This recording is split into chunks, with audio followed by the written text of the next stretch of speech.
Mike McDaniel and a slew of stars off the Dolphins roster spoke to the South Florida media yesterday at OTAs. We're here to talk about what reactions I have from some of the themes here today on Locked On Dolphins.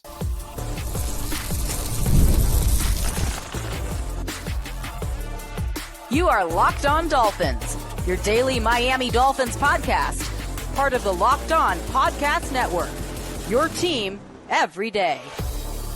All right, Miami, welcome to another episode of Locked On Dolphins. It is your team every day here on the Locked On Network. I'm your host, Kyle Krabs, a lifelong Miami Dolphins fan, host of Locked On Dolphins, co-host of Locked On NFL Scouting, the author of Touchdown Miami on Substack, an NFL staff writer for A to Z Sports. Want to give a special welcome and shout out to our everydayers because it is your team every day. We don't just say it, we live it here on the Locked On Network.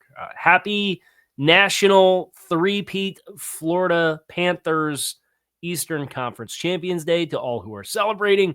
Dolphins, of course, knocking out the Carolina Hurricanes in 5 to advance to the Stanley Cup Final, which is cool for somebody who has, throughout this run, become a very casual hockey fan. But it's kind of fun for me to just be a fan of something else, where football for me it's very layered, right? I try to bring layers and nuance and understanding and context to a lot of things with football, and talk about the whys of why you're trying to do things and why it works or why it doesn't work and why you need to do something different.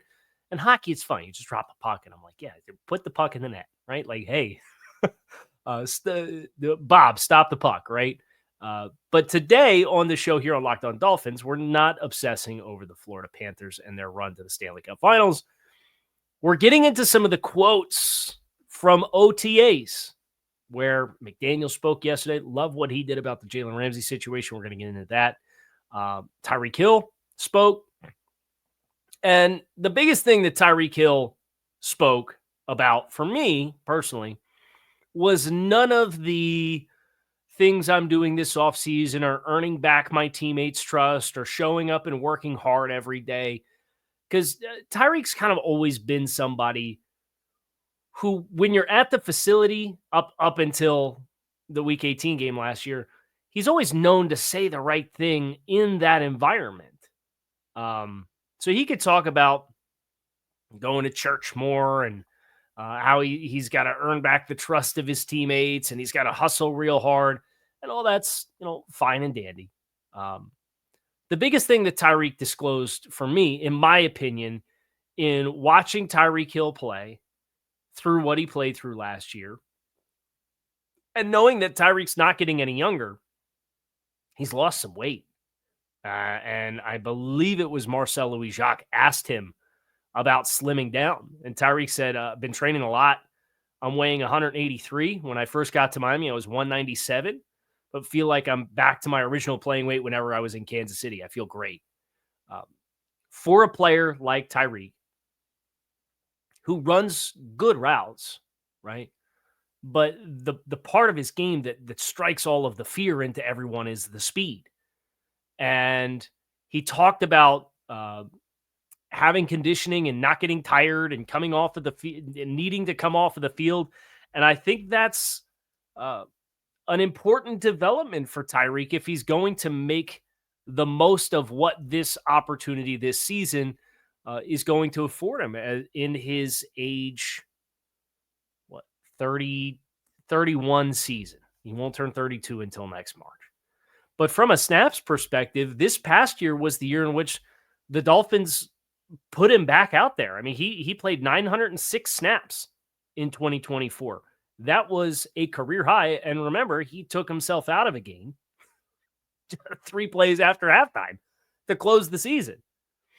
But you, as a speed player, when you start getting older, and not just training for this outrageously unnecessary race against Noah Lyles that he's aspiring to have, and I guess a couple weeks is going to have a preliminary track run out in California, he said during his media availability. And just don't pull anything, please. And if we could just go ahead and bypass the race with Noah Lyles, I think that'd be great.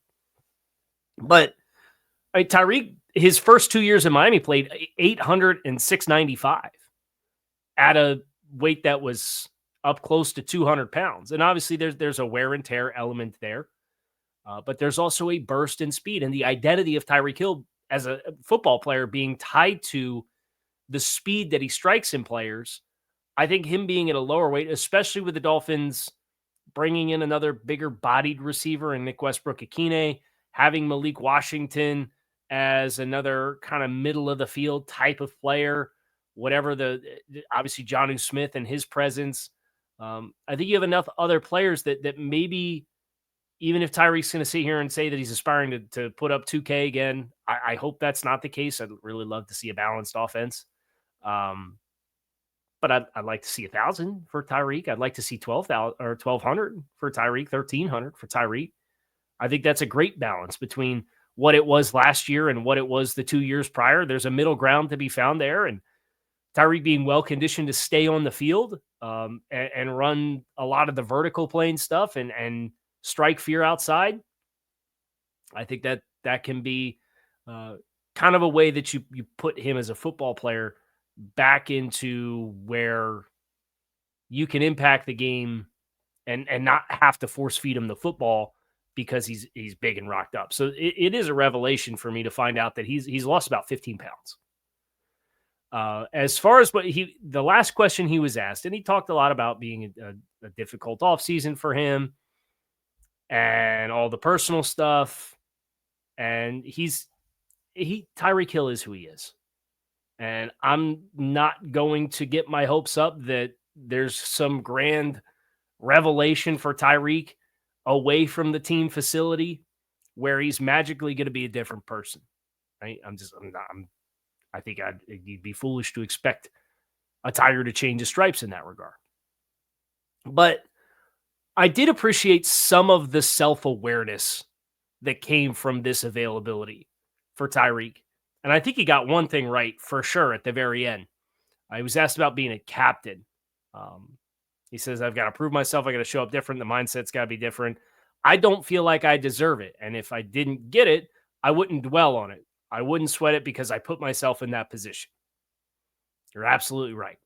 And I think when you get into some of the themes, some of the other players, the Bradley Chubbs and the Jordan Brookses of the world, and those guys talking yesterday and hearing from them, and Bradley Chubb in particular had one quote that I think really underscores, and then you get to how Mike McDaniel handled the Jalen Ramsey stuff, and we're going to get to that too here on today's show. There's a certain central theme that I would agree with the prospect of a player who put themselves in the position where you have to earn back the trust of your teammates this past year with how you handled yourself at the end of the year last year should not be a captain on the team of what you're trying to achieve this offseason from the overall team. We're going to get into that with Bradley Chubb and his comments next here on Locked on Dolphins. Stick with us. The NBA playoffs are here and in full swing, and every night delivers highlight-worthy performances, major momentum shifts, and can't-miss moments. Whether it's a game-winning shot or a breakout player, there's never been a better time to get in on all of the action than right now. FanDuel makes it easy to stay in the game before tip-off and live with player props and performance trends and same-game parlays. Fans have more ways than ever to play smart and win big. And if you like free money, if your first $5 bet hits with FanDuel, you get $200 in bonus bets to add to the excitement. So if you're new to FanDuel, it's the perfect time to sign up. Head to FanDuel.com, place that first $5 bet, and if it wins, you'll get $200 in bonus bets. Make every moment more with FanDuel, official sports betting partner of the NBA. Mike McDaniel called both Jalen Phillips and Bradley Chubb the two most excited practice players of all time yesterday, which is cool for both of those guys who we have not seen in quite some time. And we did the Edge show yesterday, kind of looking at a snapshot at this point in time where kind of everybody stands in that room. And there's the potential for a lot of upheaval, or there's alternatively the potential for this to be the rock of the roster on the defensive side of the ball. And that's something that Bradley Chubb talked about. And it was asked about the young guys playing behind him with the secondary changes. And he said the edge room calls themselves the big dogs. And they want that weight and responsibility. And they want to, when a play needs to be made and you impact the game, they want to be the ones that make it. And I think that's a right frame of mind to be wired. But more so about this football team this year, amidst Jalen Ramsey and Tyreek Hill's comments at the end of the year and Jordan Poyer and his comments this offseason to absolve himself from anything that went on with Miami. This comment from me from Bradley Chubb means a lot about what you're trying to do as a team. He was asked why he chose to renegotiate the salary and stay and play with the Dolphins in 2025. At the end of the day, I know this is a what have you done for me now business. Yeah, I had a good year in 23, but at the end of the day, I didn't play a lick of football last year. At the end of the day, I could have gotten cut, had to learn a new system, had to move to a different city and do all this. I knew this is the team I wanted to be with. I knew the guys, the leadership I had from the background. I knew that these guys were the guys I wanted to be around to push and to push me. I know what we can do here in Miami. A lot of doubters this offseason, a lot of talk, a lot of chatter, but I knew what we could do with this team this season. I'm excited to just be here and to be able to show out. And this kind of goes back to the Jalen Ramsey saga and why would you not force a player's hand and you're paying him, he's on the books for money and he renegotiated the contract and you hold his feet to the fire and you make a play contract. It goes back to, I want players who want to be here and want to play for the Dolphins. Because I'm invested in the Dolphins as a fan and as an analyst and as a content creator or media or whatever bucket you want to put me into. I make my living off of this, right? So I'm invested in it in that regard, and I'm invested as a fan. So I want the product to be really good. And the way the product is really good is you have players that are invested in each other.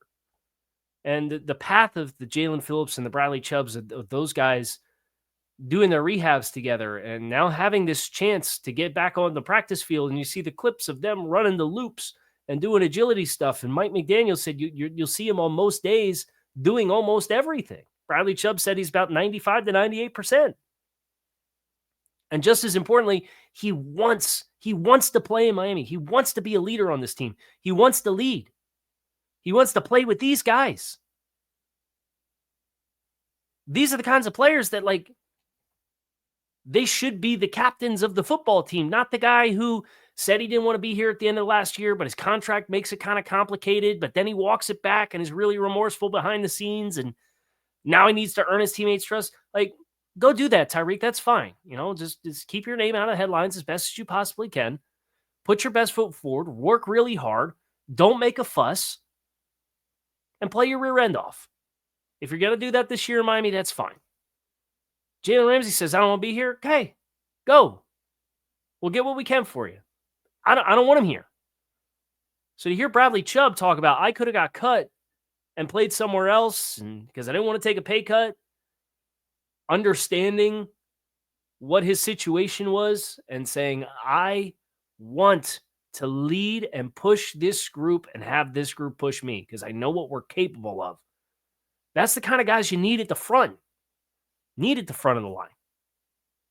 And to get that player back, well, he needs to obviously stay healthy in his own right, but he's put together a number of seasons in which he's played all of or the vast majority of a season.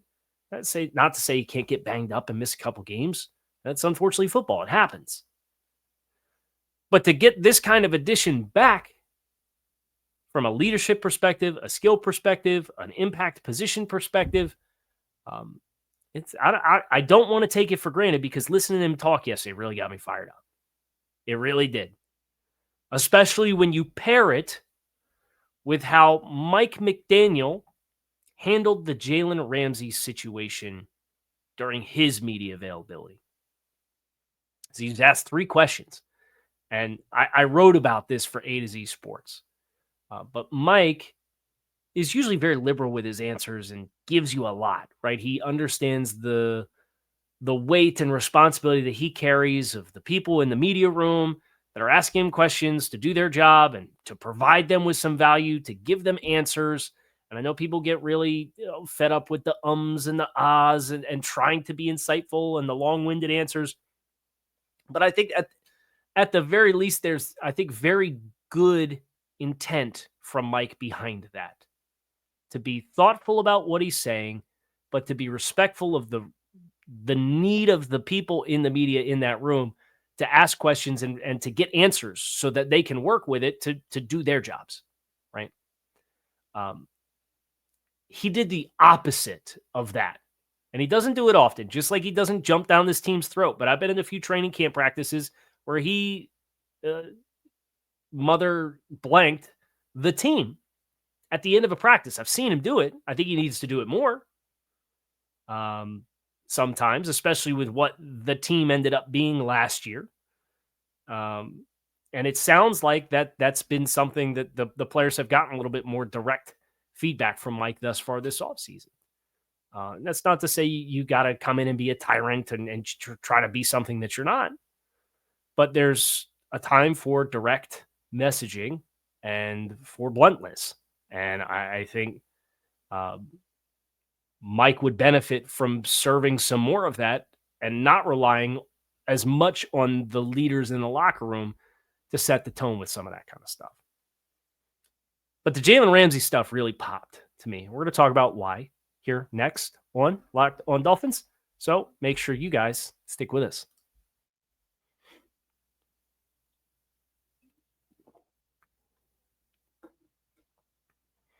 So knowing full well that Mike takes a lot of responsibility to give thoughtful answers and always try to provide some value with his questions during press availability. He was asked where things stand with Jalen Ramsey. Quite honestly, zero has changed since the last time I said anything about him. I'm very much interested in the players I'm coaching on the field today. I think if you have a team that's focused on getting better each and every day, that's plenty for me to worry about. And I guess I'll leave it at that. Immediate follow-up question. How hard would it be to find a resolution before minicamp? Answer. I'm really worried about the players that will be out on the field today, and that's about as much breath as I want to speak into it. Immediate follow-up. Are you sad the relationship with Ramsey went sideways? I'm very excited to coach the football team. That's not dismissing, but quite honestly, everything is opportunity cost. So I think it is quite honestly irresponsible for me to put down some of the thoughts and focus on players that we're working now to build a performance for the season and concern myself with that. That's where I should be. And then that was it. Other than one question about Tyreek's unnecessary aspirations of racing Noah Lyles, who Mike was very dismissive of as well. The rest of the press conference was about football and the players in attendance. Here's the thought that I had for A to Z Sports.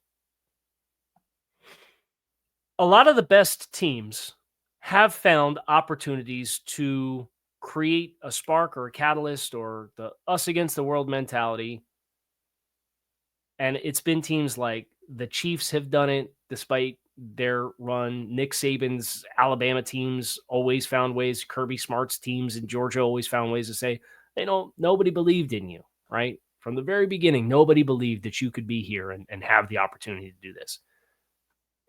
Best teams in their respective divisions or conferences or all of college football, or for the Chiefs' perspective, the winning championships and being repeat Super Bowl champions. And that's not to say Mike McDaniel is a coach as any of those coaches.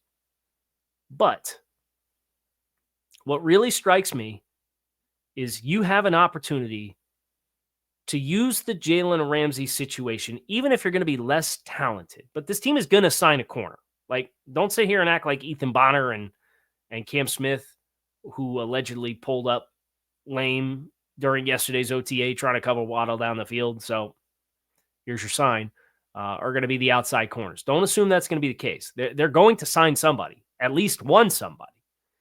It's just a matter of getting past June 1st where the roster spot opens up and finalizing, are they going to pay any salary off, and figuring out the financials. That's kind of where they stand. But they're going to sign a starting caliber corner, right? And then the young competition from there, they might let take the other spot. And it might be Kohu and free agent, and then you go nickel, and that's kind of where the competition comes in when Kohu slips inside. But you have a chance to say this player did not believe in this team and wanted to leave. And if I'm Mike McDaniel, I'm pushing that button to create more of a chip on the shoulder for this team, for the players who, again, want to be here, who are invested in playing for the Dolphins and not invested in this is best for me at this point in my career for where I think I should go so that I can scratch whatever itch I have individually, right? So I'm Mike McDaniel, the chance to create that chip on the shoulder, and the whole football world is effectively fading the Dolphins right now. And in some ways, I understand why. Teron Armstead retires. He was your best offensive lineman. You won 8 games last year. Calais Campbell leaves. He was your second best defensive lineman on the team last year. You have overhauled position units on more than one stop. Some of the shortcomings, you haven't beat competitive team. I get it. But all of that can be fuel to feed a team whose central themes are culture, competitiveness, competing for playing time. These are much more at the forefront of what this year's team is all about. And in 1 year, they went from one of the oldest rosters in football to tied for the 4th youngest roster in football. And that's still technically with Jalen Ramsey and Teron Armstead on the roster right now.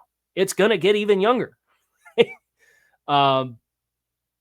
So if I'm Mike McDaniel, I want to push that button, and going out in front of the world and the cameras with the microphone in my face and the media and saying, I'm not here to talk about the guy that doesn't want to be here, doesn't believe in our team. I'm here to talk about the guys who are here and are working. I'm going to then go back behind the curtain and I'm going to say, guys, all they wanted to talk about was the guy who didn't want to be here because they don't think any of you guys can do it. And that push, that nudge, that chip, and leaning into that could desperately be kind of the chip on the shoulder that this team needs to say, you know what, watch us and make something happen that a lot of people don't think that they're capable of making happen this year. I'd love to see it. And I love how in the midst of Bradley Chubb in the same day talking about how he wanted to be here, and this was the place he wanted to be and being invested, to have Mike have that tonality when being asked about the player who decided he wanted to push the eject button because he didn't want to be here anymore, I think is great. Same wavelength and same page, if you will, especially when you consider what Mike's answer was about, being asked about the team culture and trying to address it this offseason. His answer was pretty pointed at anybody who had complaints, saying, if you're sitting here complaining, in essence, saying you're part of the problem. He said, there's no shortcut to the answer to that equation. There's no easy put a poster on the wall. You have a team that I've been with for 5 weeks. Their daily investment across the board with the attendance and the vigor that we go about each and everything. I could tell where their minds are at. You don't fix something by expletive about it and complaining. You fix stuff with action. So if you were sitting here at the end of the year last year complaining about the culture of the team, you damn well have better been one of the guys who was putting your best foot forward on a day-to-day basis. And I think you can look at some of the rooms in which the Dolphins turned it upside down, and you could probably start to connect some dots between guys who maybe had some problems but weren't doing their part, or guys who were central parts of the problem in the first place. It's not hard. You don't have to look real hard at the depth chart to figure out where you've had multiple players who have left in the last couple of years and complained about the culture within the organization or within the roster or within the locker room, and see what unit this team finally threw their hands up and said, you know what, enough. We're flushing this whole group out. And we're going to go get young, hungry guys that want to compete, or guys that have chips on their shoulder and are maybe looking to sign a player to add into that mix to give it a little bit more high floor. for 2025. That's going to do it for us here today on Locked On Dolphins. Hope you guys enjoyed this kind of snapshot of some themes from the early OTA availabilities. I'm Kyle Krabs. Be back again tomorrow. One more show coming this week. We hope to see you then. But that's it for me today. Go Fins.